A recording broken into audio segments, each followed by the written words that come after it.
So below me here, you might find yourself a little bit overwhelmed with all of these links. Budgeting and thinking about the future can be a little bit scary, and sometimes advice can just be a little bit too much to take in. But fear not. You've already made the first step by deciding to do this course, so good on ya. You're on your way to making your own budget that will suit your lifestyle and circumstances. So let's go through this step by step. If you're more old school and you prefer things written on paper, there are heaps of worksheets available to download that will help you to get started.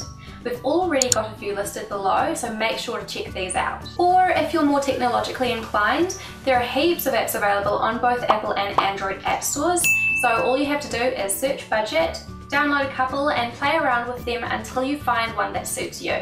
Alright, so you've chosen your budget, now let's take a closer look.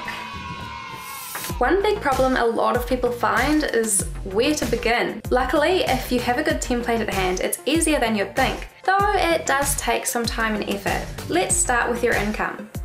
This is the money that you receive from things like wages or salary, a benefit, child support, boarders, etc. So, for example, if this is my income, this is my total income.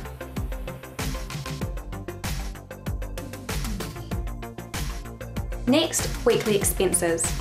This is where you have to start considering your day-to-day lifestyle a bit more. Okay, so let's say I pay this much in IRD payments, this much for groceries, rent, petrol, cigarettes, preschool, and other weekly costs such as, well, you know, personal shopping.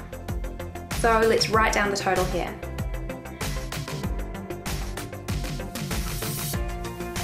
Now on to monthly expenses. Okay, so I will have an overdraft fee of this much. My power bills and internet bills are usually around here, my cell phone, and lucky for me, I don't have any loans. So let's see my monthly cost. Times this by 12 and divide that by 52 to find the weekly cost. And now, here are the yearly expenses. I don't have my own house, but I do have contents insurance. I also have car insurance, Rego, WOF, no rates luckily, but I do have gym membership. Okay, so my yearly expenses are divided by 52. And I also take pretty good care of my health and my children, so my other expenses include medical and dental care, presents for birthdays and Christmas, clothing budget for the whole family, and vet fees for the cat. Right, and also divide this by 52 and we get my total here.